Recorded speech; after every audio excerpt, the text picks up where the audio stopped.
Yes.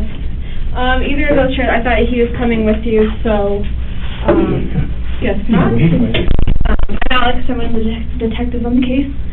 And can we get you coffee or anything? Water, you good? Okay. We'll be in here in just a minute, okay?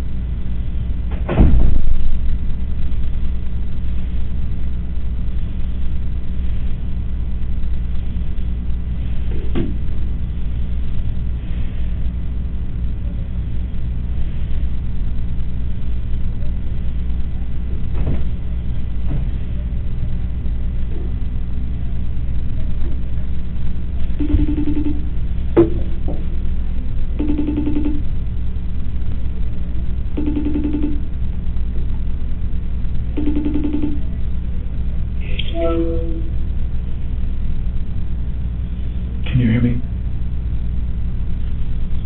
Can you hear me? Can you hear me?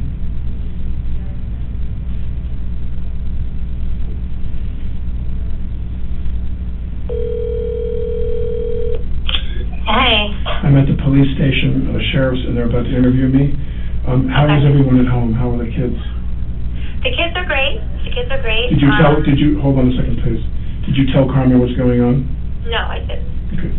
Are you convinced you don't want to come tomorrow? I mean, I don't think it's a good idea. Look, call me after you talk with the sheriff, but, like, I don't think it's a great idea. I think this is, you know... Right, but let me just say this to you, just to be clear.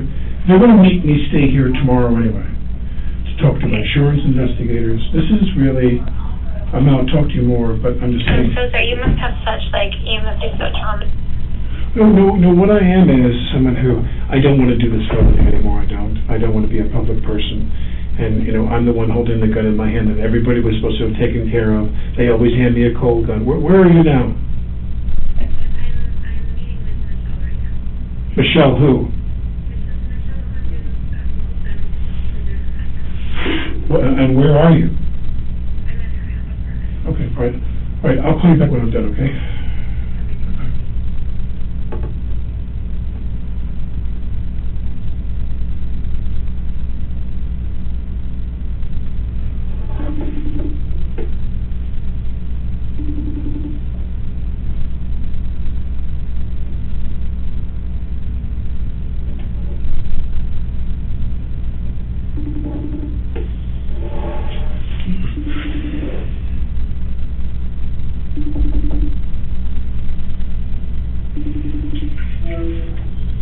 Hi, Alex. Hey, where are the kids? They're sleeping. The boys are Carmen sleeping? is awake. Yeah, Carmen is so Did she tell you what's going on? Yeah. I'm trying to convince her to come. I think we should come. And just spend the time here, and they're going to do what they got to do with and deal with what they got to deal with, and we shouldn't let it. We'll go, I won't work, and we'll go enjoy ourselves. It's all paid for, and they're not going to give us the money back. And we should be staying away from the vultures here. Are they outside? No, but I imagine they will be at some point. They're I going think to it's a find great out. idea. It's a great idea. You should come for that reason also. All right, I'll call Carmen on her iPad, okay? Okay, yeah, she's on her phone. I'm very sorry, actually. Oh, you have no idea. You have no idea how unbelievable this is and how strange this is. And I'll explain to you later. Sorry, you're in this position. No, it's just... I hope everyone's okay and that you're okay.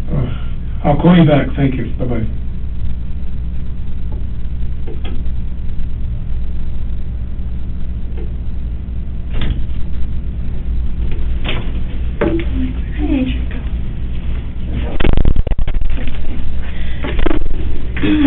Hi, Samantha.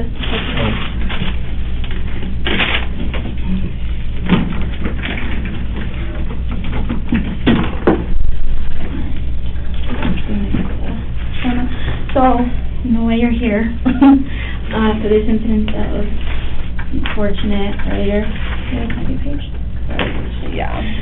I know you already agreed to talk to us and everything, and that's great. We're just going to go over the rights. She's going to read these to you. As you understand them, and just sign an initial, and then if you read the bottom and agree to talk to us, Initial sign. each of them. As you understand them, yes. Yeah, so first one, you have the right to remain silent. Anything you say may be used against you in court or other proceedings. You have the right to consult with an attorney before making any statement or answering any questions, and you may have him or her present with you during questioning. You may have an attorney appointed to you to represent you if you cannot afford one or otherwise obtain one.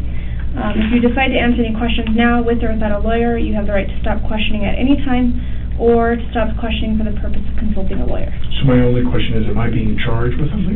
No, we're just Yeah. reviewing. I don't, that's what that's all I can. But I'm not worried because I'm not, yeah. We But have to do you're charging our me with job something. Yeah, no, just tell me that. at advising you your rights You want me to write my because name here? this is an investigation. Yeah. Just a formality. You have to Don't do worry. it, you're here, You we do appreciate you it. do whatever you want to do. What is today? It is the 21st of October.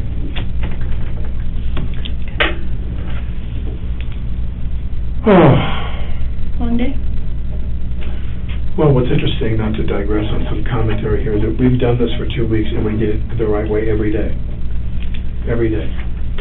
You're on a set, you rehearse, they bring you what's called a cold gun. The gun is either completely empty, the chambers, or there is a cosmetic piece.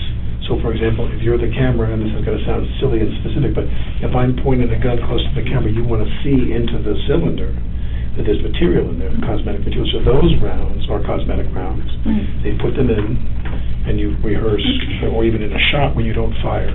Mhm. I pull the gun up, and you see there's some material inside the cylinder. They'd hand me a cold gun, no charges. They always hand you a cold gun with nothing in it to rehearse. And then, when you shoot, and if you are shooting loads that are flash loads, and they're usually in 3 denominations, quarter, half, or full load rounds, so that the flash is bright, and the sound is loud, louder, loudest. Full load is loudest. So if you're outside, you want a full load bang, you want a loud sound. If you're inside, you can do a quarter load. Right before you shoot, everyone preps, crew puts the earplugs in, some put headphones on, the camera's there, very often there's a loose, tight screen, but you're the camera operator and there's the camera, so I should always shoot off camera, you never shoot into the lens. And you shoot, and there's a flash and a sound. Now, I went to lunch. She disarmed me. I sat down. She being? Hannah, the Hannah. armaments person. She was always handling the guns, or 99% of the time. So I would, if I had a cosmetic rifle with no rounds, I'd hand it to one of her assistants. I'm sitting there. She disarms me, we go to lunch, we come back from lunch, and they hand me the revolver, the Colt. And I just like the Her. name, it's Hannah again. They arm me, Okay. and you're assuming, as we've done every time, that it's a cold gun for the rehearsal. And I put the gag in the shot, you're the camera, because I have a coat, and I have a holster, and I pull the coat over, and I kind of cup my hands like I folded my hands. And then I'm going to slowly sneak the revolver, the Colt out, and turn and shoot these other guys, or try to shoot them. I take the coat over the thing, the camera's there. I believe, my recollection is she was there, turned a bit, like talking to him. So I think she was hit in the right armpit. But this is all I know, and that is that I take the gun out in the rehearsal. Really, he wants it very dramatic and very slow. I'm trying to sneak up on them. I take the gun out, and as it clears, as the barrel clears, the whole turn and cock the gun in rehearsal. I turn and cock the gun goes off. Okay. It's supposed to be a cold gun. Nothing. No flash charges, nothing. Now, this is a puzzle to me. And this is making me very emotional now, but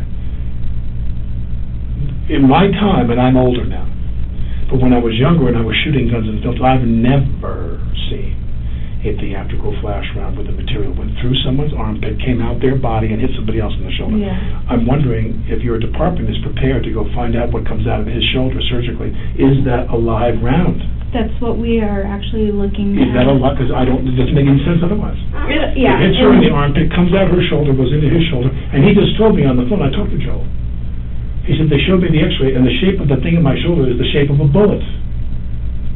Now, all the rounds, I was told, you need to verify, I think this is an important note, they take the gun, they enter the, and all the rounds that are in there were either dummy rounds, no flash, cold rounds, or rounds with a flash. In the rehearsal, there should have been nothing.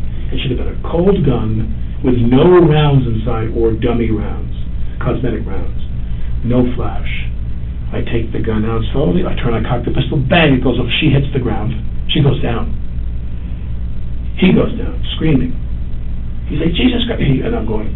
And I thought that maybe sometimes the wadding can come out if you're closer to get a burn. 2 actors who killed themselves with guns, with theatrical guns, John Eric Hexum and Brandon Lee, they put the live round in, and I'm told even with the flash powder, you can cause contusions and you can do a brain bleed and die, which both of them died. Right. I think with Brandon Lee, there was a piece of material lodged in the thing that shot from the, or something. Yeah. I don't remember vividly, but my point is, I've been doing this, I shot enough guns in my day in movies, I've never seen this before, where a flash round, but from my understanding is, may I borrow your pen for a minute? Of course, you could even borrow mine. My understanding is that in a bullet, here's the thing with the pin, and here's the bullet itself. And now here, when you have a cosmetic round, no flash, no nothing, they drill a hole in the side of the brass to signify that it's a cosmetic round. There's nothing in there. There's no powder. But when you have a flash round, and there's stuff in there, wadding and powder to make the charge. This material here, that is the bullet, is made of a clay or some material that just disintegrates. So what you have is bang, and you see the flash go bang, and you get a sound, but nothing, there's no projectile. And what I'm curious about is, what came out of that bullet that went through her body and into his shoulder? That's pretty powerful. I've never heard of it. Now, some people say, you can lodge material in the barrel accidentally, a rock, something, that happens. Which is why every time we've done this, I'm here to tell you, to testify that every time we've done this, she's done it right. She cleaned the barrel, made sure nothing was lodged in there. We went hot when they were ready. You always announce, going hot. Crew gets ready. And then all of a sudden, you're the camera, and I shoot away from you. I sit there and like, bang, bang, bang, and flashes are coming out. We shoot the rounds. She cleans the barrel every time, and she checks that the rounds are all cosmetic rounds, or nothing in the chamber for the rehearsal. She hands me the gun. I'm assuming she's done it the right way. She's done it the last 2 weeks. I put it in the holster. I pull it out slow. We're rehearsing. We're not filming anything. I pull it out slow, turn, cock the pistol, bang, it goes off, and she hits the ground. And then he starts screaming. And I'm thinking, in a flash round, I could see maybe if there was wadding or there's some stuff that's hot, and maybe it hits you and burns you, and then, as they say, sometimes that happens. But remember, we're rehearsing, so no one's protected. So it's all supposed to be this one, cosmetic one. Or nothing. Or nothing. For the rehearsal, the gun is normally empty. But my point is that they were standing in positions they wouldn't ordinarily be in, because they assumed it was an empty, cold gun. We weren't shooting, we were rehearsing. That's a vital difference. So if she's here, if the camera's here, and she's standing here talking to the gun, and I'm on a bench here, and Joel's behind her, and this is not proportionate, because obviously the camera's not as big as her body, but I draw the gun slowly and aim off camera, and there's supposed to be nothing in there. So she's not protecting herself and standing off. I'm shooting in a direction, and everybody is supposed to be to that side of the camera. There's nobody in my line. Nobody. And so when I shoot the gun, so in the rehearsal, I'm assuming I have an empty gun, and the gun goes off, she's right in front of me. She's as far from me as I am from, a difference between maybe you and the door. Okay. So pretty close proximity. It was a very tight shot. Okay. The shot was here. Of me, not of me, it's of me pulling the gun slowly, turn cock. Okay. And she's right there, vulnerable, in a position she wouldn't ordinarily be if we were shooting, and this thing, boom, she hits the ground. Okay. All right, I'm going to back you up just a little bit, okay? Yep. How long have you been on set? I arrived Monday the 11th. Okay. And started my fittings, and they were shooting the week before. And the 11th of October? Monday the 11th, I flew in from New York. I flew from New York to Denver to Albuquerque, because there's no direct flights there, and then drove from Albuquerque to here. Okay. Rehearsed and fitted, and did all my preparatory stuff. But that was in October, correct? That was Tuesday the 12th, yeah. I flew on the 11th, rehearsed on the 12th, started shooting the 13th, Wednesday the 13th, I started shooting. Okay. We shoot a Wednesday through Sunday schedule. We're off Monday, Tuesday. So the entire time you've been on set, have you seen the same armorer? And her working crew, with you yeah, guys? everybody. How many people are on her crew? My guess is that what I witnessed is 3, Okay. all young women. Hannah and 2 other women. All right. And very often their task with me, because we're not shooting every day, guns, there's no armaments every day, they dress me with my holster, my knife. The film is set in 1888, so I'm armed with the classic weaponry of the cowboy era. Okay. And so they would make sure I was dressed properly. 85% of their task is to make sure I'm dressed with everything properly. The armorers? The armorers, Or just... well, the armorers, wardrobe doesn't necessarily, they sometimes trade back and forth, but wardrobe doesn't necessarily deal with my holster Okay. and the knife, but that's a prop. The armorer, Hannah, and her team, they dealt with me being knifed and that being lashed properly, so it looks proper, Okay. and the holster. Okay. So it was And... wardrobe as much as it was props, as much as it was armaments. Okay. Do you know Hannah's last name? No. Do you know what she looks like? Or can you Yeah, describe what she looks like? multicolored hair, glasses, not too tall. Everyone knows her pretty well because her father is a very famous armaments guy. He's a guy that did guns in movies for decades. He's very well known. Okay. She's the daughter of this famous gun guy, movie gun guy. And what about the other girls in her crew? I don't remember their names. Okay. Do you know what they look like? A blonde, thin, not too short, kind of medium height, and brunette, someone on the shorter side, maybe the same height as Hannah, brunette, and also there's you go back and forth between, they're wearing a mask most of the time on set. They've been ordered to do that. But I've seen them with their masks off. Okay. All right. What time did you guys start today? I don't know what time they started. I came in slightly later because they had a couple of shots without me in the morning, so I came in at, I guess I arrived there at like about 7:45. Okay. Normally I'm there at like 6:30. All right. And then anything abnormal in the day? Who handed you your weapon in the day? Hannah. Hannah did. Okay. And physically handed or put it in the holster? Handed it to me. Okay. She would show me the gun. Okay. Or she'd say, cold gun. She'd say, test it, or some language to indicate, as she handed me the gun, that it was fine. And she'd say, do you want to check? Okay. And I always didn't want to insult her. I said, because we never had a problem. Yeah. And I said, I'm good. So, and the first AD very often will ask, periodically, he'll say, let me check. Okay. And they'll have 2 people check, for this very reason, that we don't have any, forget about live rounds of bullets, that we have any flash rounds in the gun while we're rehearsing. Because if someone wants to indicate, and they're not thinking, they pull the trigger on the gun, you just hear the hammer, the dead sound of the hammer hitting, and you have no flash rounds at all in there for the rehearsal. The rehearsal gun should be empty. Okay. And as I said, for the 2 weeks I've been shooting, it has been empty. We haven't had one problem. And you have you physically checked that, or just by? She announces to me that it's clean. Okay. She'll say, cold gun, we rehearse. Then when she's done, she takes the gun, goes off to a corner. She has a kit, like a zip fanny pack, with her elements in there. She puts the flash rounds in there. She'll say, quarter load, but it's a lower sound. Or she'll say full load. And if I'm shooting, if you're the crew and you're shooting me close, even if I say the full load, it is rather loud. It's very loud. Okay. So she's always announcing what's going to happen. All right. And she's been very good about that. So have you guys, backtracking a little bit on this, because she's telling you what's in these guns, have you guys been practicing with those quarter loads, the full loads, all that through the past couple weeks?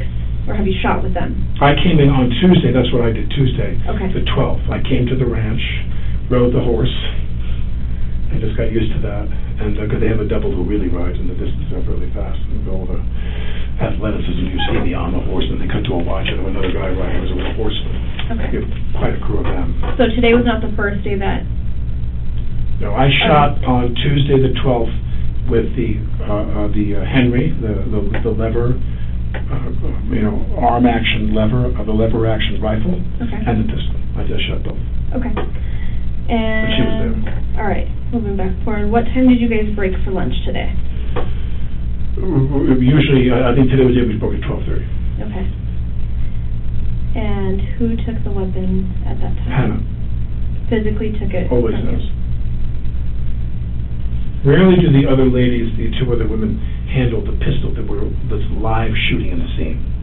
As I said, I have the Henry in my hand as a prop. I'd be running through the scene, but no bullets, nothing. When they'd say cut, I could hand it to the blonde girl. Okay. Again, but whenever we were interacting with somebody where rounds were going to go in the gun, you would have flash rounds in the scene. We shot flash rounds. It was only Hannah. Okay. Only. With her fanny pack with the rounds in there, her equipment. Okay. Do you know what time you guys got back from lunch? My guess is 1:30 by the time we all get back to the set up. There's a base camp, and there's the set. So we go to the base camp for lunch, and they always just drive back, get their wardrobe touched up, get their hair touched up, and makeup, whatever we do, and then we're on set. About an hour before we go back on the set. Okay. And was Hannah the one to physically hand you the gun at that point? Okay. During the time that you had it, was it ever handed off to anybody else? No. Okay.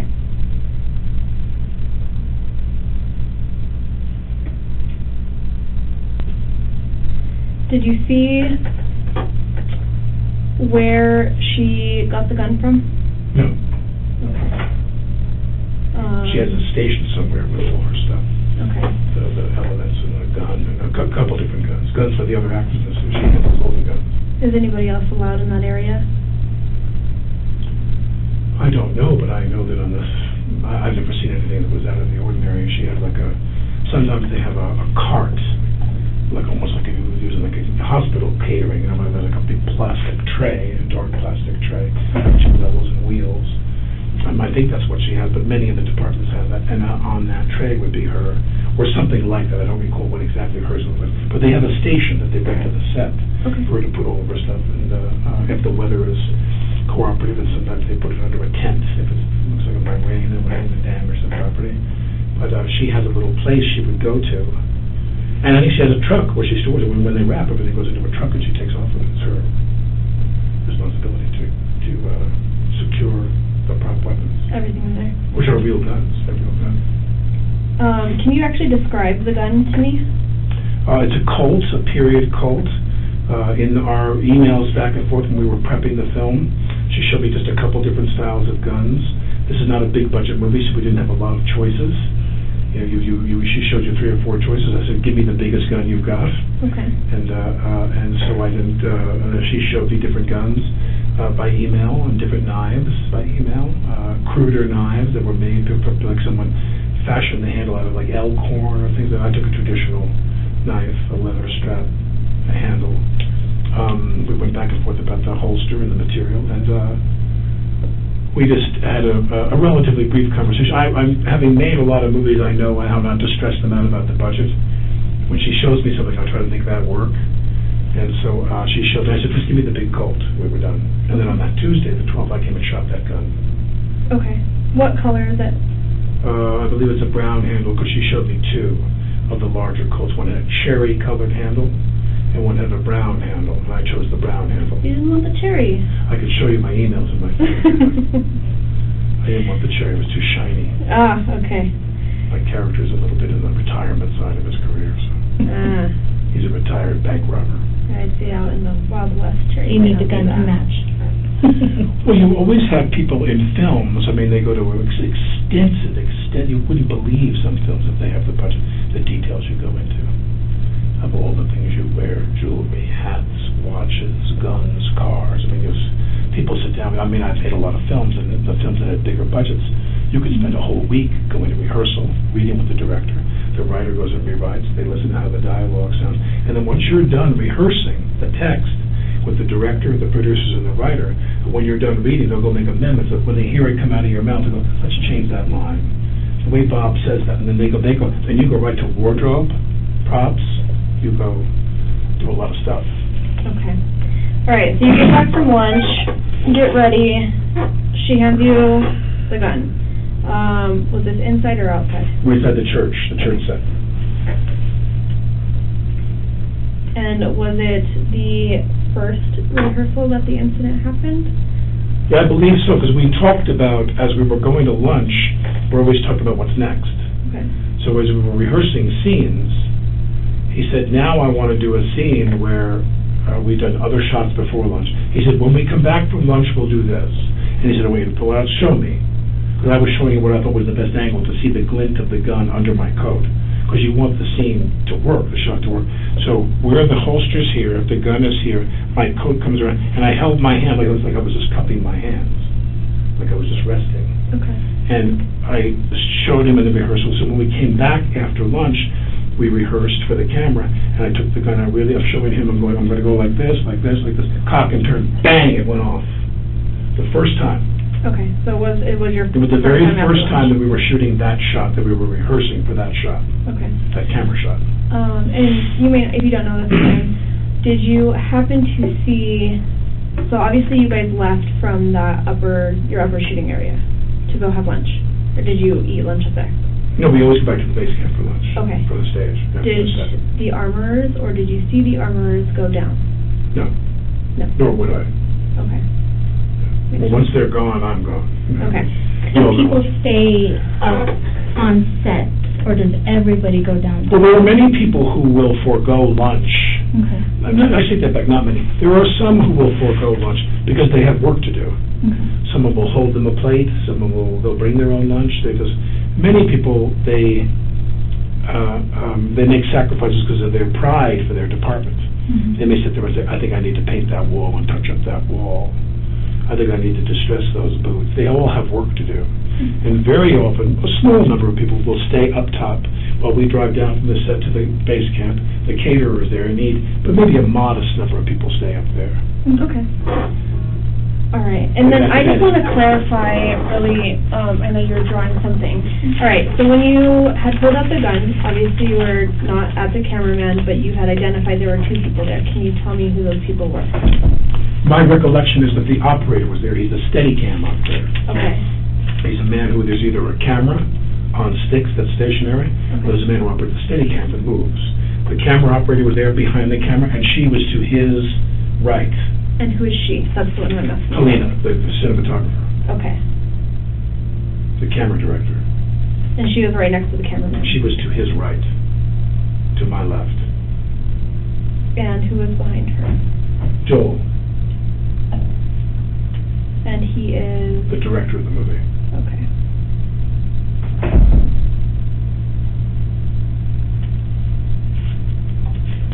Can you recall who exactly was inside at the time of the incident?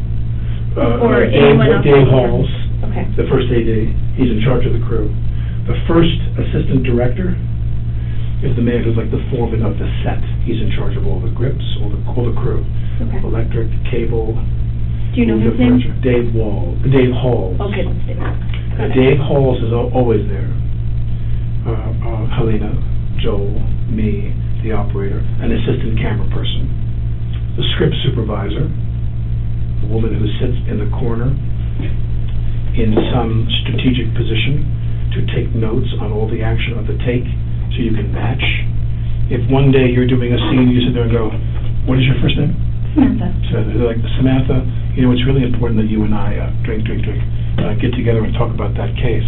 You drank, when did you, she makes notes, so we match every take. That's called continuity.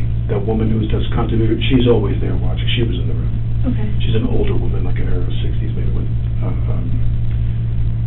that colored blonde hair, maybe, or brown hair. But I forget her name now, but so there's a group of people that are always there for every shot, even if you're in a kind of a cramped interior. This set of this church is not large, so then the rest of the crew's outside.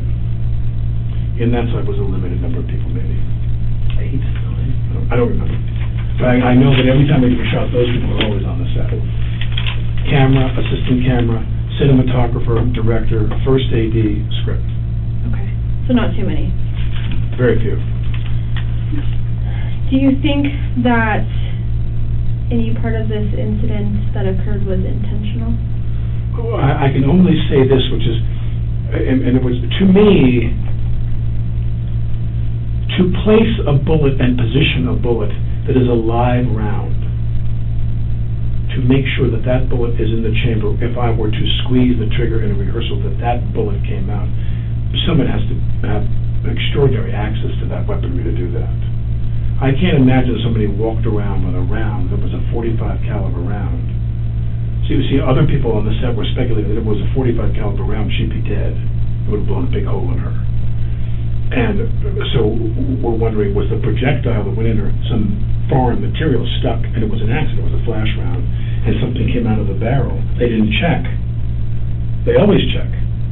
But to your experience with these armors... I've never heard of anything like this in my life, ever. Okay.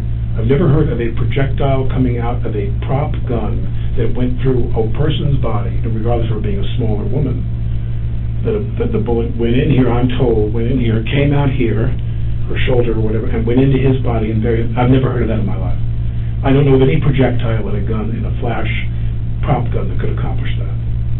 Now, if somebody put a live round in there accidentally, see, a very important question for Hannah is, have you ever commingled live rounds with theatrical rounds in your kit?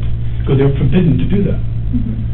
According to, I think, the union rules and the safety rules for all the unions, you're not allowed to do that because of the fear of what will happen that you commingle. So, whether someone accidentally, and I can't even imagine this, deliberately placed a live round in that gun, I've never heard of that in my life, and I don't know anything about what happened, but all I know is when see, the other thing about this is, in a live round, you'd have a recoil, usually. When I shot that gun and it went off, I didn't shoot it when it went off. I didn't intend for it for what happened to happen. When that happens I'm always told, because I'm not a gun person, I don't own a gun, they've always told me, they asked me to simulate the recoil. When I shoot the Colt, which is a big gun, 45 caliber bullet, they always teach me when we should go action. I go, get back here, boom, and they make me take my hand and go boom and have the kick, because there's no kick in a flash round. Okay. And when this happened, I don't recall there being any kick either. That's important. Okay. Are you? I know you said you don't own a gun, but are you experienced with shooting guns? Only as much as actors have to be experienced. Okay. Which is normally not. Really. I mean, if you do a movie, safety with weapons is primary. You go off with people. You go off with armaments people to ranges. I've gone to ranges in Arizona where we shot a lot of guns in a movie many years ago, and you go to a range and you shoot for a few hours, and they teach you how to shoot shotguns, Walther, different, little small guns, James Bond guns, big guns, Uzis, machine guns, whatever you're using, they make you go and rehearse for hours, like a whole day. Okay. Yeah, they're very safety conscious, as they have been here. They've been very safety conscious here throughout. That's what puzzles me. Well, we didn't have anything. And I guess that's more like the question that I'm trying to get at is, do you think someone would deliberately do this? I can't imagine who would. Okay. Now, people have said, that 6 people got fired from the crew yesterday because they said that the union, I don't want to get into a long diatribe about this, but the union, the International Association of Theatrical Stage Employees, IATSE is their name. IATSE is the union that controls all the actors. The Directors Guild controls the director, the Screen Actors Guild, but all of the crew are controlled by a contract in which those people voted to go on strike against the major studios, the major networks, the major streaming services, but not the independent film community. In fact, the IATSE rep for the New Mexico contract, because every state has different contracts, was instructed by his bosses in LA, said, don't go on strike. The strike is against the majors, not against the indie people. And in the indie films, there's 6 different tiers, I believe, in terms of the contract, how much they're paid. Okay. A bunch of people on the set walked off anyway, even though they were told not to strike. They struck, and they left. And that was yesterday? That was yesterday. That was their last day. And Yeah, the question becomes, somebody said, would one of them do? I don't even know. I have no idea. I have no idea. Well, and I was because that was mentioned to me, is that it sounded like it was most of the camera crew that walked off set yesterday and quit, and maybe they got fired because they walked off. So the other thing is that the 2 major people, like you said, the director, those are the ones who got hurt. So with the camera crew and them quitting, and then your director getting injured, as well as Halyna, you don't think there's anybody that had any anger towards them or anything that would want to I don't know the details. I know that one guy whose name I'm forgetting. He was a very heavy-set guy. Okay. He was and lovely to me. And he walked up to me and he said, "Thank you for the things you posted on social media in support of the IATSE strike." And he said, "I'd like to talk to you privately." He said, "Because I've got some of my guys sleeping in their car." Mm-hmm. Many of the crew here, because it's shooting in Albuquerque and Santa Fe, or Albuquerque-based, they live there. So the drive time, it's kind of common knowledge in the business that the unions in New Mexico signed very bad deals in order to attract movie shooting here. They wanted to grow the crew base here. So they signed a deal that wasn't a good deal when that gave them a 60-mile commute radius. So that means if you live within 60 miles of the set, you come to work and you don't get paid any, you have to drive home, they don't hotel you. They don't know in New York it's 30 miles, and they have to put you up in a hotel and give you gas money, and there's a whole other complicated contract in the more expensive markets. Here, this guy would tell me, he turned to me and goes, "My guys are sleeping in their car." Now, I went to the AD and the producers and I asked him, "What's up with that?" He said, "They knew what the contract was. We signed the IATSE contract in New Mexico." And then in the middle of shooting, they decided they wanted to rewrite their deal. They said, "Put us up in hotels." Now, if you put the camera crew up in a hotel, all the other crafts are going to ask you to put them in a hotel. We don't have the budget for that. That could be $75,000, $80,000, you know what I mean? Who is that man? Who? The one you said that came up? I forget his name. Okay. But anybody there can tell you who the big heavyset guy was, who was on the crew. They quit yesterday. He didn't come to work today. Okay. But my point is that if I'm standing there in a rehearsal, I'm thinking to myself, could someone actually believe that in a rehearsal I would actually aim the gun and hit those two people? That's far-fetched. Or do they want just somebody to get hit? Or, I keep telling myself, more likely, was it an accident? It was a large quarter load makes noise, but it's like kind of a puff compared. But a half load could shoot a projectile if something was stuck in the barrel. And like I said, the thing that is, I think, going to answer all your questions is, what's in Joel's shoulder? Is it a rock or is it a bullet? I could actually show that to you. What? What was in his shoulder? We did they take it out? So you being on set for so many years, like you said, have you ever seen? You said you've never seen anything come out before. I've never seen a projectile come out. No. Right. No. So, But do you know what the bullets look like? Would it have looked something like this if anything did ever come out of something? Okay. No. Okay. So, let's backtrack a little bit. Let me say this to you. Hold on. That's a bullet. That's a bullet. So Right. as I suspected, somebody put a live round in the gun. If that's a bullet that was pulled out of his shoulder, then someone loaded a live round into the gun I was holding. So now, let me ask you, did you see the rounds that were in the gun? No. Have you seen, throughout the whole time on set, have you seen what they look like? I've watched her load and reload the gun many times. Have you seen the bullets and stuff? Well, meaning yes, meaning you see sometimes the head is the casing, and the head is a pinched, it almost looks like a dumpling. It's closed at the top. There is no piece. And you put the cosmetic round in when you know you're going to see. If I hold the gun, if I say to you, what is your first name again? Alex. If I say to you, Alex, don't you move a muscle, darling, I'm going to blow you. Anyway, the camera shoots me. You want to see the material in the cylinder, the cosmetic, clay-based, non-bullet round. So can you describe to me what those clay-based rounds look like? They look like a bullet. What colors? They're gray. They look exactly like a bullet. Brass head and a brass base, packed with something, I'm assuming, and then the heads look like a bullet. So cosmetically, you see that in the cylinder. The other rounds you shoot have it's the base with the pin. This comes up, and this comes up, and it's a round like this. And if you look at the top, if you're looking down at the bullet, with not the pin down here, the top of it, if you look down, it's folded in almost like a it's like a dumpling. Like a pinch. Exactly, it's like a folded up thing, and the char and all that does is go boom. So there's no projectile there. If I showed you a couple rounds, would you be able to tell me if they're the ones that look like they were on set? Probably. I think I could probably tell you which were the rounds that were put in cosmetic. Okay. And which were the rounds that were the flash rounds. All right. Now, forgive me, because I'm very upset right now. I know. But if you don't want my things, so please don't forgive my weirdness about this. That's what came out of Joel's shoulder. Yes. Joel. Yes. And the reason why I was showing it, because you said you have experience, but you're saying when this does come out, it's supposed to just puff and not really be usually, a hard object. If there's any chance that when you look at the gun, so here's the barrel, here's the sight, and the cylinders around it, and it has the holes. Mm-hmm. We're just looking at the gun, the camera's eye view. Yeah. When you look at the cosmetic rounds go in, they have no flash.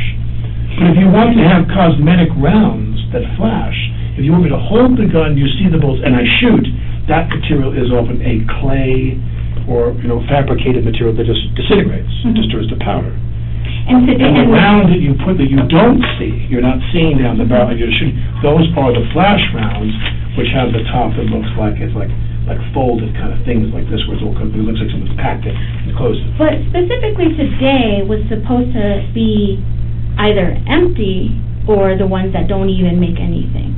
Cold rounds. So cold round, the one with the hole in it. Yes. And it's not supposed to puff up or powder off, like you said. Nothing. Halls told me that when he checked the rounds with her, they had the holes in them.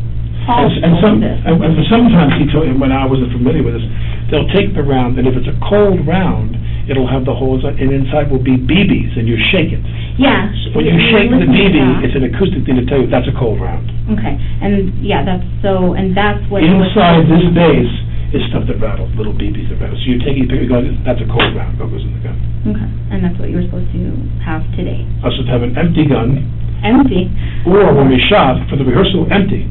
Mm-hmm. And then when we shot, the flash rounds and everybody preps, and then she says, hot gun, she announces it, and the crew gets ready. But you didn't even get to that part. I rehearsed with a hot gun. Now... But you were supposed to be cold. Well, it was supposed to be cold or empty, but now, not only did I rehearse with a hot gun, I rehearsed with a gun that had a bullet inside. If that's what came out of his show, this is the most horrifying thing I've ever heard in my life. Well, so yeah, and that's why I wanted to make sure that anytime that you've shot a hot gun, you've never seen anything like this come out before. Never. Because I'm not familiar with prop guns. Never. I could tell you what a projectile looks like, and that does look like a projectile. But see, that's a bullet. Yeah, so that's what comes out of... Well, I think the question, I don't want to tell you your job, but I'm so sickened by this, that a bullet passed through this girl's body. She's in critical condition in a hospital right now, and I fired the gun. And you don't think I feel really, really shitty about that, I do, but the question becomes, to ask Hannah, did you commingle live bullets? What they call live rounds. When they say live round, that's a bullet that a police officer would shoot. Mm-hmm. Where did that come from? In her kit? Yeah. She commingled live rounds with dummy rounds or movie rounds. And we asked her that. Do you know where you guys get the rounds from, who orders it, or you don't have any part of any of that? Who, me? Yeah, that's her, yeah. All familiar, okay. All I know is when we come to the set, you hand me a cold gun, nothing's in it. We rehearse. Then we load the gun with the flash rounds and we shoot. That's it, every time. We've never had a problem. So you didn't even get to that second part of, you'll hand it back.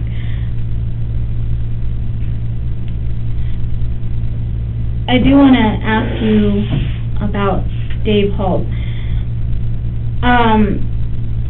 I understand sometimes she'll hand the gun off to Dave Hall and then he'll hand it to you. Did that happen at this incident? No. I don't recall him ever doing it. It was Hannah handing it.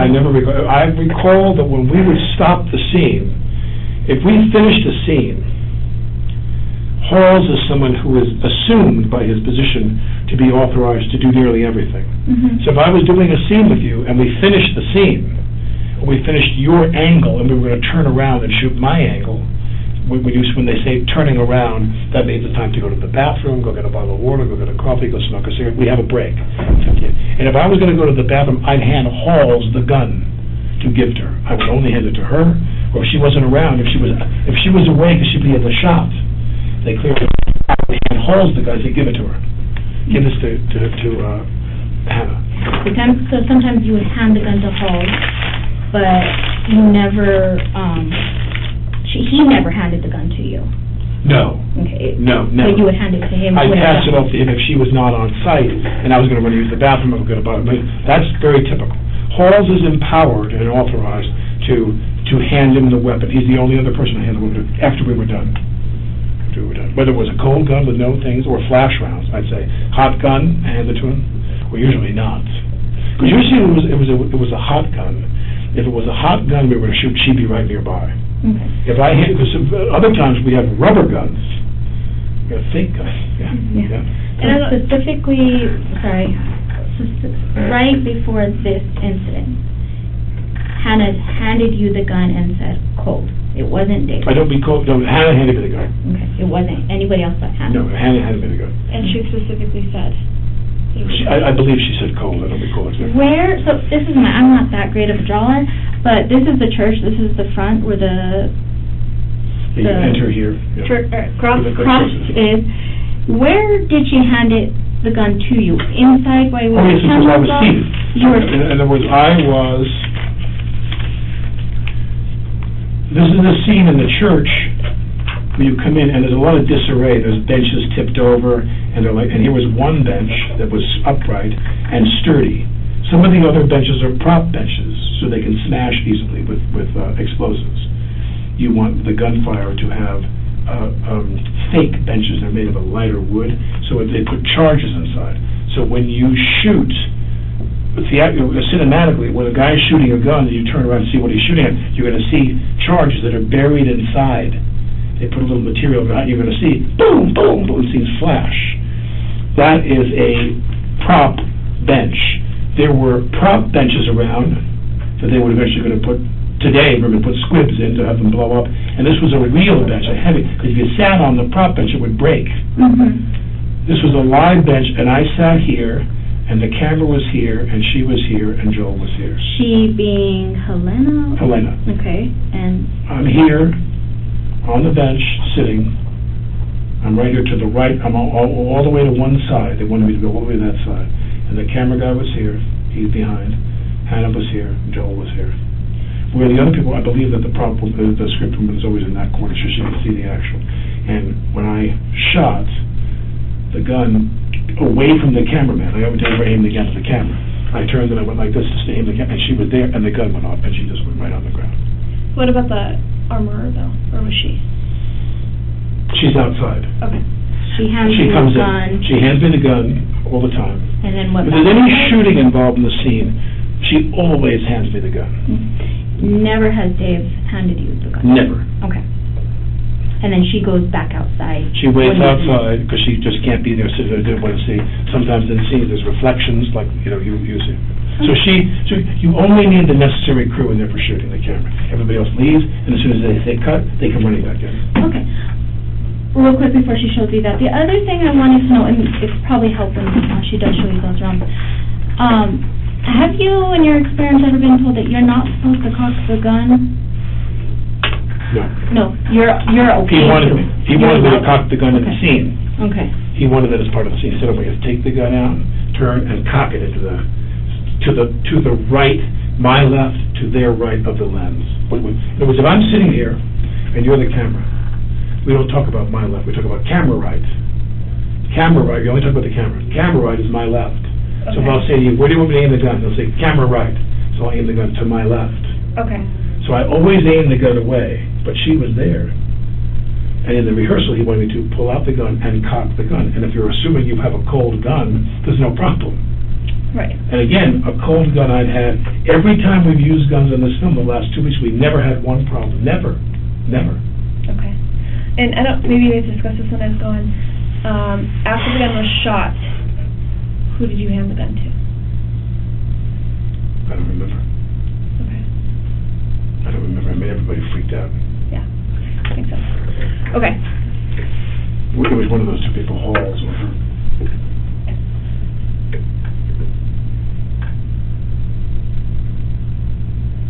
I don't really know. I would imagine, well, there's the dummy there. So that's probably a dummy round. And there's no drill in this. That might be a flash round. And as I said, so flash rounds do not have holes? Well, The flash round has a charge in here, Okay. of powder, different sizes, like I said, quarter, half, full load, and a wadding in there to pack it in, it's packed in tightly. Okay. So when you hit this pin, it explodes. Now, sometimes it has this material there if you have the cosmetic feature through the gun and then shoot, but often it has, there's the BBs in there. This is a dummy round. No dummy here, but there's that. My point is that very often when you give me, when she's loaded the gun with rounds for us to go hot and flash and shoot, they've had that creased, folded head, the dumpling head, as we say. Okay. They've almost never looked like this for the flash. Only when the camera sees inside the cylinder do you put those in there. But those are both dummy rounds. That's a dummy To your- round. That's a dummy round. That's what they taught me. Yeah. I mean, I'm not an expert. I am. Somebody yell on the I'm sure blind you gun. have more experience with dummy rounds than we do. I doubt that. I'm sure I always say to my wife, I think I should get a gun. I'm getting a little nervous about the word I met. I was like, no guns in my house. I got 6 kids. I'm 63 years old, and I have an 8-year-old, a 6-year-old, a 5-year-old, a 3-year-old, a 1-year-old, and an 8-month-old that we had as a surrogate. Oh my my daughter. gosh. I'm 63 years old, and we had 6 kids in 7 years. So my wife she was born in the U.S. but raised in Spain. She's like, Alec, we will not be having any guns in the house. No. But Okay. I believe that's a dummy round. So you call this a flash round, right? No. Flash round means there's a charge in there. No charge in there, if you hear that sound. Okay. No charge in there if you see that. So what happens So I when was you shoot told. these? Or to what you? You put them in there cosmetically with nothing in them so that through the cylinder you can see that. Okay. You can see in the cylinder whether the cylinder is empty, Or and they look bad, continuity-wise, or that there's a round in there. So they put a cosmetic round in the chamber. They load the gun, close it, and then I hold the gun. You see the things in there. A flash round would be like what crimped is the word, a Yeah. crimped round with a charge inside, and that one shoots, and there's no projectile. I'm really challenged whether they ever see. I doubt. Sometimes they have these where you can do both, but that's the clay material. But usually, 99% of the time when we shot a flash round, it was the crimped thing, and you don't see inside the cylinder. Okay. So you're the camera, and I'm not pointing where you can see it. I'm off a little bit, and all you see is the flash. Do you know what would happen if you shot one of these? Have you ever had experience with that? Nothing. Nothing happens with them? There's no charge in them. Okay. This Maybe indicates. the bottoms?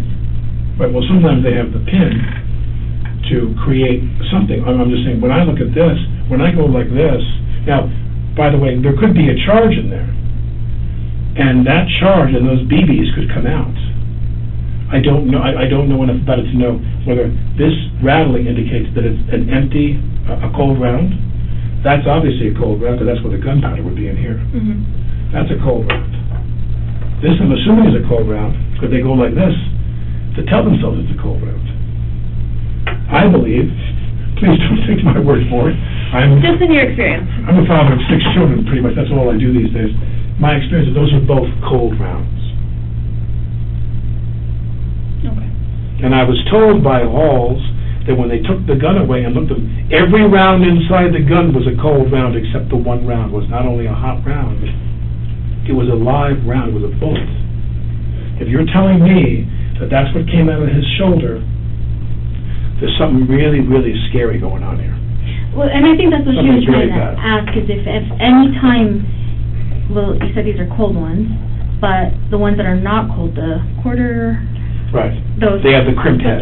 have you ever seen anything like that ever come out on set? No, it's not possible. Not possible, It's okay. not possible. Yeah, they don't have a head. I'm saying these. They don't have there's no projectile. There's no projectile, okay.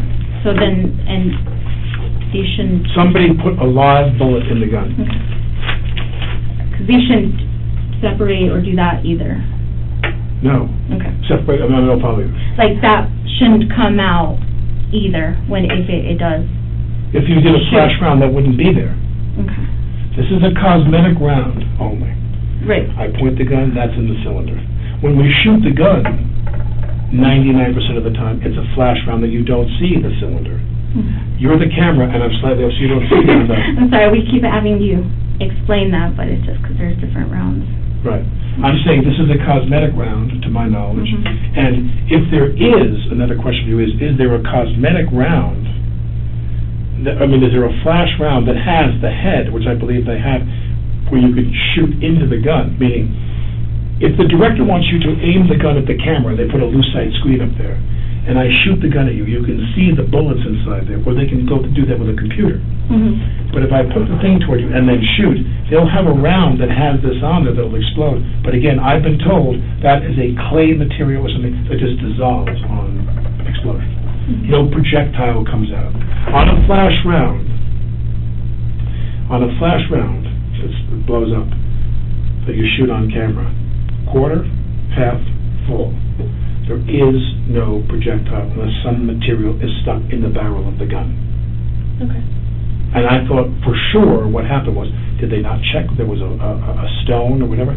Now again, I am speechless. We're here shooting, everything was going fine. Joel is my friend. I'm one of the producers on this movie. We've developed this movie together for 3 years. I left my wife and 6 kids in New York to come here for a month to shoot this movie, and I'm the one that shot the gun today that had a live bullet go through that woman's body and into his body. And I need to know, how did that happen? Where did that bullet come from? There are no live rounds in her kid, I'm told. Everybody is sitting around waiting for me to come here with all the sheriffs and all the people that were there, waiting for us to get ready to come and do this with you. But all they did was talk about that. But it's speculation of, like, in her kit, she doesn't have live rounds. And that's what we were told. That's what, when we asked her, she said there's no live rounds, not even in her kit, not on set, anywhere. So for that very reason, we want to know the same question too. Yeah, how, if there's not supposed to be any live rounds on set, then it comes down how to and who possible manufacturer defect. Or that. That a cosmetic round shot this projectile through them? Is that possible? Did you find out? I don't know. It's possible. Oh, it is. They told you that mechanically if that's possible. Yes. So sometimes there is a charge in the end of not intentionally, but a mistake.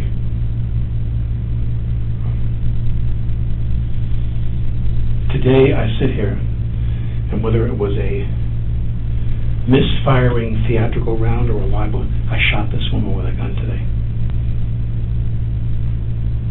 God, it doesn't feel so good, you know. Come on. I can imagine that would not feel good. I feel really bad. You know, it's like everything was going great. The only problem we had was when these 6 guys wanted to quit. And I don't know the jargon, but their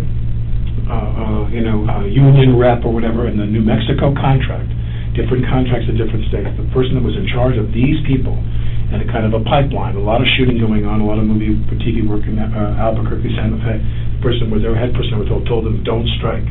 It's not, again, we don't want to cripple the indie business and put all of our employees out of work. Our indie contract is set for now. You have a contract you're under. Now we can renegotiate that contract, which no doubt they will. But in the meantime, you have a contract that you agreed to, and those men came, I'm not criticizing them, they came under a contract which they knew what it was. They reported to work, and then halfway through the shooting, they left. They walked off. And I don't, when he said to me, well, my guys are sleeping in my car, the ADs and the producers said to me, well, they're all of a sudden complaining about a contract. They've been working on it for quite a while. And some days we wrap, and they shoot nights. Those are tough.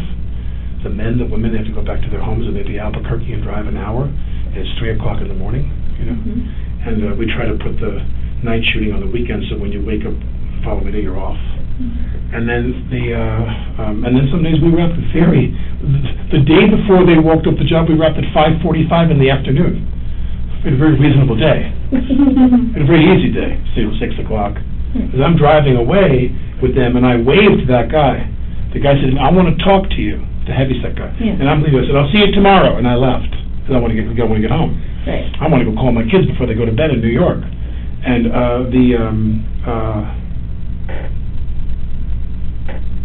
yesterday when I was driving, when I saw him, the sun was still out.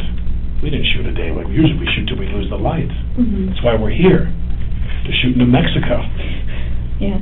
New Mexico is the star of the scenery. movie. Yeah. Okay.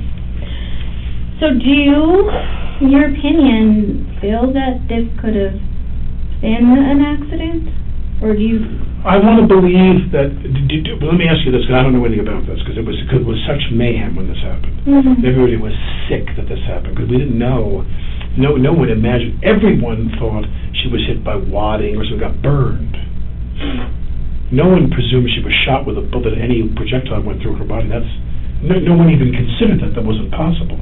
So the question is, the cartridge that came out, the cartridge is when the gun that they fired. Have you got that? No. So we have to send that, we don't analyze that stuff, we collect it, but then we send it to lab. It was collected.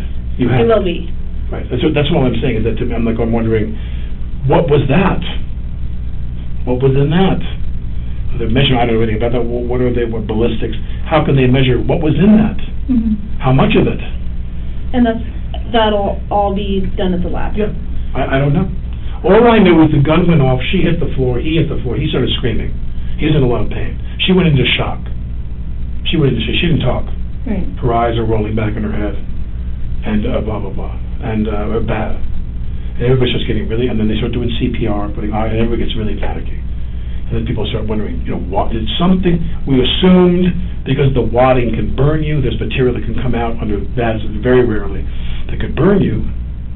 But remember, that often doesn't happen because there's always a cold gun on the rehearsal. By the time you leave, if the wadding comes out and it hits somebody, they're 20 feet away from you. In a gunfight, the crew is away. You're not shooting anybody near the crew. And my point is that when she went down, I thought, what was stuck? We all said the same thing. What was stuck in the barrel?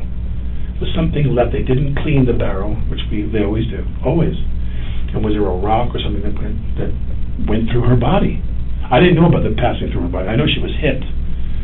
I didn't know where, and I don't know to what extent. But we all presumed, as we're sitting outside, bullshitting for the last 2 hours while this went on, the aftermath, we assumed something was lodged in the barrel, was a projectile that went into her body. Now, when you tell me that's what came out of Joel's shoulder, that's a faulty round, which I've never heard of that before.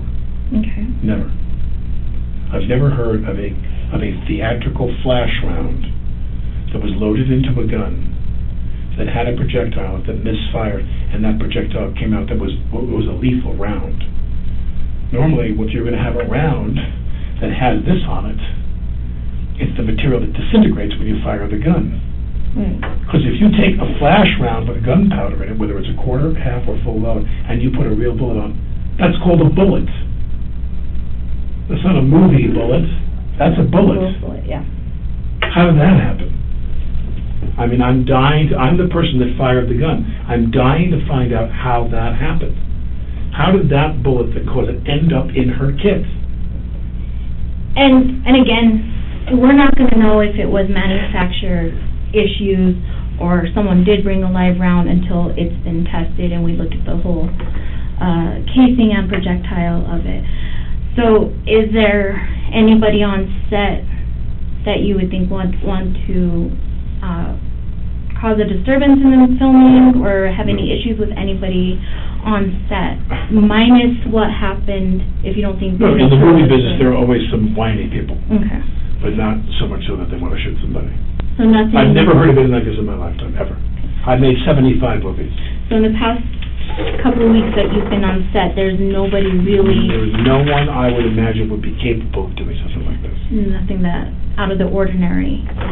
But again, I think it's a critical point to me, which is, if this is a flash round, if there's a flash round, and you have a piece here, this piece has to be a certain type, in other words, if you wanted, I've told you before, if you want the shot to go off, and see that the cylinder cosmetically has a round in there, this is not the thing that was in Joel's shoulder. But, and then I want to come back to this. You said that when the gun went off, you experienced no kick. Yeah, there was no recoil. There was no recoil, that I remember. Okay. I mean, literally I'm holding the gun, and literally slowly pull, turn, cock, bang, and as soon as I cock it, bang! And I jump, because, I mean, you obviously, that's the last thing you think is going to happen. Everything has been done. Every breath we take is to obviate that possibility. And the gun went off, and all I can think of, as I keep saying, is that I've never heard of a flash round that had a bullet on top, that had a projectile similar to what came out of Joel's shoulder. I've never heard of that in my life, ever. Never. Flash rounds normally have the crimping. If there's a head on there, it's made of a special material. And in this scene, you were to look down the barrel of the gun and shoot. You have to ask them that, by the way. You have to ask, well, both of them are in the hospital now. But was it their intention? Because when I was given the gun, I'm assuming it's a cold gun with nothing in it. When it goes to time to shoot, are they going to see in the barrel that there's a gun there? Very often what they'll do is they'll have you put the cosmetic rounds in. I'll draw the gun up, I'll aim it, they cut. And cinematically they'll cut to the other guy going like this. Then they'll cut back to me with the flash round with no projectile. But what I'm saying to you is a theatrical round, a flash round with a bullet head, I've never heard of that in my life ever. Never. But that's a bullet. Less of a charge, but that's a bullet. I don't know what to say. I've never heard of this in my life. What's your date of birth, Alex? April 3rd, 1958. Do we have, is there someone that we can contact if we have other questions for you? My assistant's name is Jonah. Jonah, Jonah. His last name is Foxman. They told me that you wanted this correct. Jonah,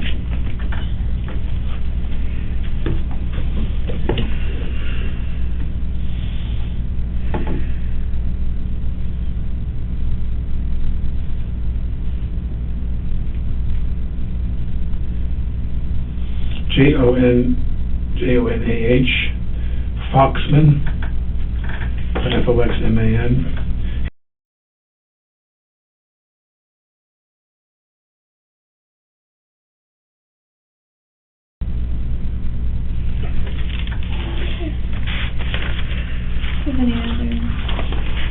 We have one more here. What do you want me to do? You can go wherever. Well, let me ask you this. Originally, and this is a very complicated, modest compared to what happened to them, but my wife and my whole family was scared. And on Saturday, my daughter was going to be in the movie. They had a little part for my daughter. The 8-year-old. Oh, she was so excited to go. And now the question is, Joel's not going to go back to work for a while. Right. I doubt he'll be back to work in a week or two, at that. Who knows what they're going to do? They're going to get the shit suit out of them. I think his was a shoulder.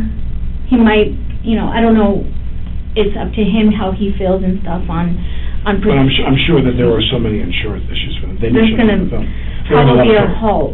They're in a lot of trouble, insurance-wise and civil action-wise. What I'm saying is I told them I would stay here tomorrow. My family's not going to come now. Okay. I begged them to come, and my wife wants to cancel the trip. She thinks it's just a weird energy.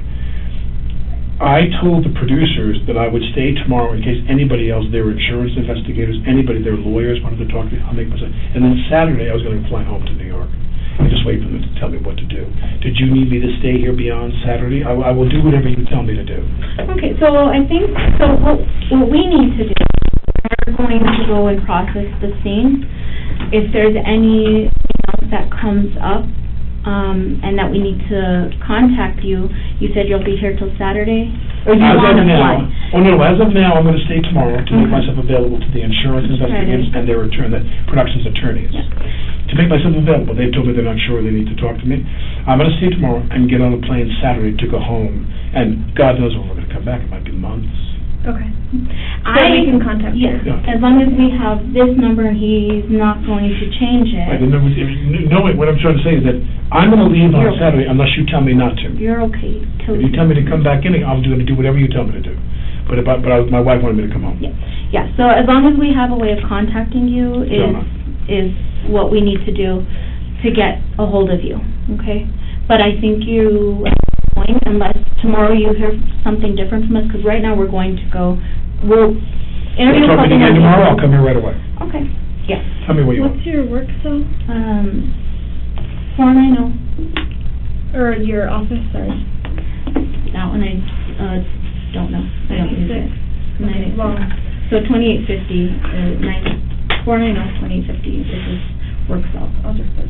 So the two of you are not best friends and you go bowling together and go to movies together now? Yeah. Yeah, we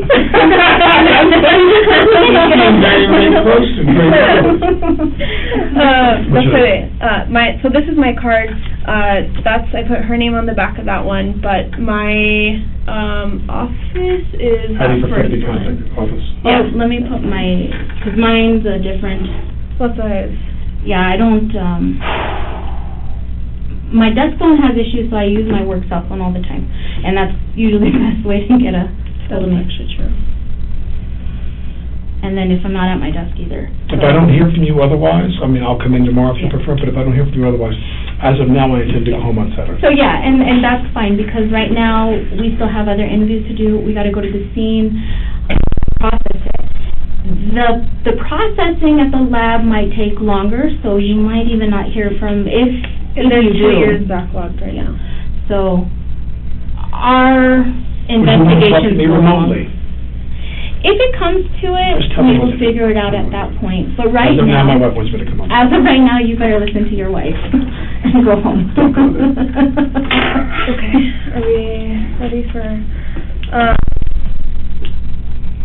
I do have some very unfortunate news to tell you. What? She didn't make it. No.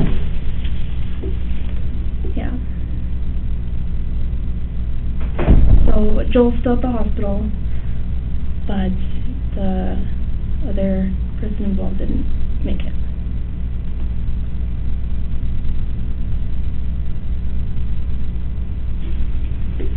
Sorry.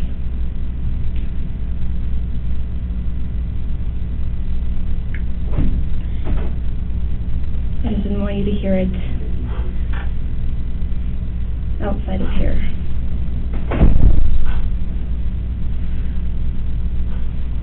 Is there something we could do for you? Is that Jonah in there? What? Jonah, the one back there? Yeah, okay. Okay. Would you want Jonah in here with you? You wanna, what do you wanna do? Do you wanna Sure. make a call? You can sit. You should go. Are you guys needing a ride, or are you comfortable? I think they've got their baby. Are you comfortable driving though? I want to go call my wife. Of course, we could even give you privacy. No, we're going to go. Okay, The yeah. Indians, we're going to go. No, that's fine. Can I get you more water or anything? Do you want to give you guys a few minutes in here? I want to go call my wife.